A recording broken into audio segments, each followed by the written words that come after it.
is life-altering, cosmic, changes how we should live, and gives us reason for hope and joy, even if we feel it or if we don't.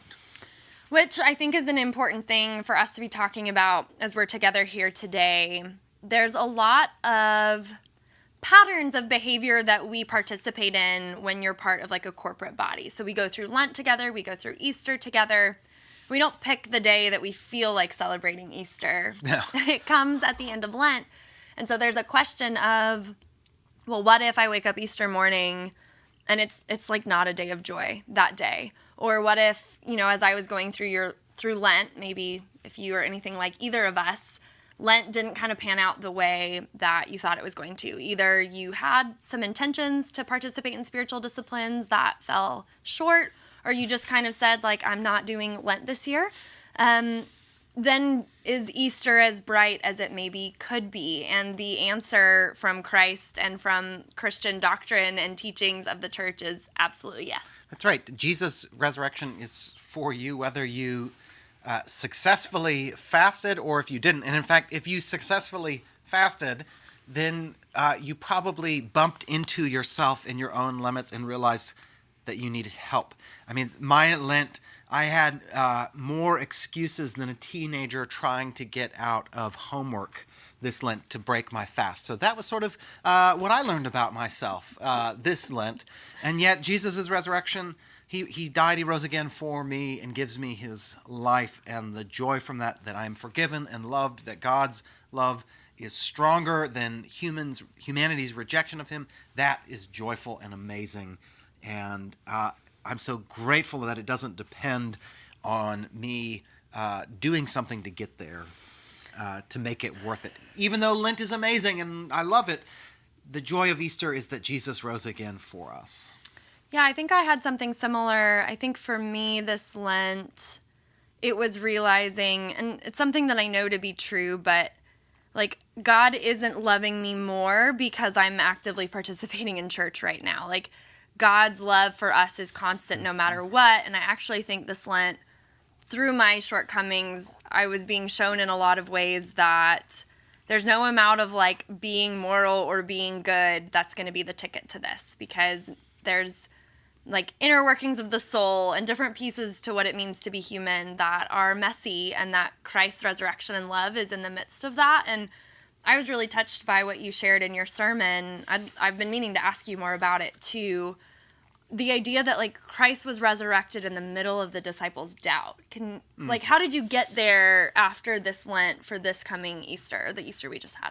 Well, some of it was, I had read an essay by a Dominican theologian I really love named Herbert McCabe, and he talks about the thing that's going to fix the sin problem. The problem that we have is not by any type of moralism, any sort of rule following. It's only going to be fixed by really the love that God has for us, and that becoming part of who we are, realizing that on a fundamental level we are loved. And the resurrection of Jesus is, as he says, God saying, you said no to me on the cross, but I am still saying yes to you through my Son.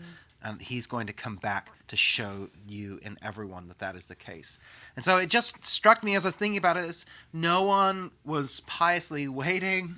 No one was praying or doing good works. The disciples, if you read the Gospels, they were hiding. They were afraid. They thought all of their dreams and their hopes had been dashed, and yet Jesus rose again for them and for us. And that to me is like the heart of the good news of the gospel. Well, and there's a really famous Easter sermon written by one of the church fathers, John Chrysostom, and he's talking about exactly this that you're talking about, is that the resurrection of Christ is not dependent on any manner of our being. He says, if any have toiled from the first hour, let them receive their due reward. If any have come after the third or the sixth or the ninth. And then he says, and he who arrived only at the 11th hour, let him not be afraid by reason of this delay. For the Lord is gracious and receives the last, even as the first. He gives rest to him that comes at the 11th hour.